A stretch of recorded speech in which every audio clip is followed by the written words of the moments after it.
लहान मूल असतं त्याच्यासाठी ही त्याची आई ही सर्वात गरजेची असते, लक्षात घ्या. मगासपासून मी सगळ्यांची भाषण ऐकत होतो, सगळ्यांनी आपापलं मनोगत व्यक्त केलं.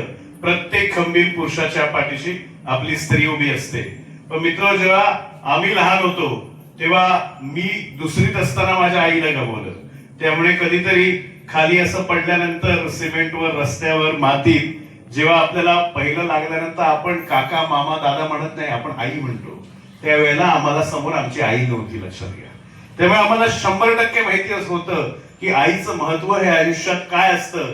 बिना आईचा आम्ही मोठा झालो तरी स्वतःला एक आदर्श डोळ्यासमोर ठेवला की स्त्रियांचा सन्मान हा आयुष्यभर करायचा, आणि ती रीत आम्ही स्वतःला पाडून घेतली. मित्र, लक्षात घ्या.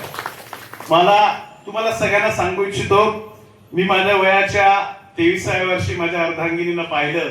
24व्या वर्षी आमचं लग्न झालं आणि मला 3 वर्षाची माझी मुलगी असताना, माझी मिसेस परत एकदा प्रेग्नेंट असताना, त्यावेळेला आम्ही तिला गमावलं, लक्षात घ्या. वयाच्या 29व्या वर्षी माझ्या मिसेसला जेव्हा आम्ही गमावलं तेव्हा माझं बाळ, माझं लहान मूल हे 6 तासांचं होतं. किती? 6 तासांचं.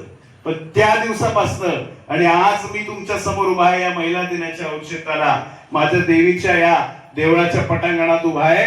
आजही मी एकटा पेरेंट म्हणून माझ्या मुलाला सांभाळतोय. जितका त्याचा बाप होतोय तितकाच तुमचा भाऊ त्याची आई म्हणून सुद्धा उभा राहतो. आणि त्यामुळे एक संस्कार मुलांना काय द्यायला पाहिजे हे मी भली भाती आई म्हणून सुद्धा तितकंच जाणतो, लक्षात घ्या.